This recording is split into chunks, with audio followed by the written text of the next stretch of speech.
Eh bien, bonjour et bienvenue dans cette nouvelle capsule de Biblio Coaching.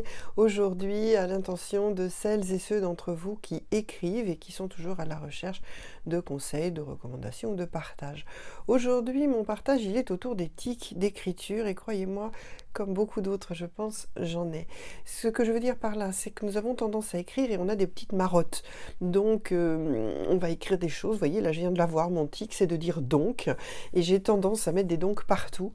Et après, évidemment, c'est pas très beau à l'écriture. Donc, l'astuce, je pense, c'est que vous écrivez, vous vous laissez aller. Au début, on est tranquille. Et quand vous en serez à l'étape de nettoyer le texte, eh bien, quand vous savez, à force vous entendez, vous le savez, quand vous avez ces petits tics-là, vous faites un pomme F tout simplement, une recherche, vous voyez le nombre d'itérations qu'il y a.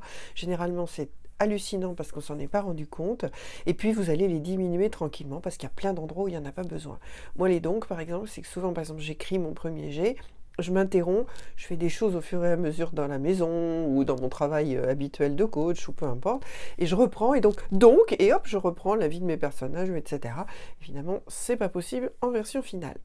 Voilà, donc moi ce sont les donc. L'autre attention sur laquelle je suis attentive, si je puis dire, pour très français mon truc, c'est tout ce qui va être les erreurs de français à force de les entendre, et pardon, Dieu sait que nous avons tous besoin des médias pour parler de nos livres à un moment donné, mais les médias ne sont pas exempts de ça. On arrive sur Paris, où on a fait ceci, et du coup on a fait cela. Ou comme par exemple, bah non, c'est ou comme, ou par exemple, etc., etc. S'il vous plaît, sauf si ça caractérise votre personnage, faites attention à ces tics de langage. J'ai envie de vous dire, en particulier si vous êtes en auto-édition, que vous n'avez pas les possibilités d'avoir l'aide d'un excellent correcteur ou d'une très très bonne relectrice qui va surveiller et vérifier tout ce que vous-même vous n'aurez pas déjà supprimé. Faites vraiment vraiment attention parce que c'est laid quoi, tout simplement. Et puis que voilà, il y a des excès aussi de vocabulaire. Encore une fois, si ça ne fait que je dirais caractériser votre personnage, évidemment c'est formidable, mais sinon c'est laid.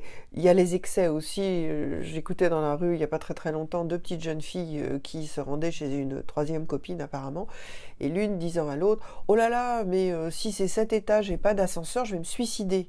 On va peut-être se calmer. De dire ça dans la rue, ça me semble complètement indécent.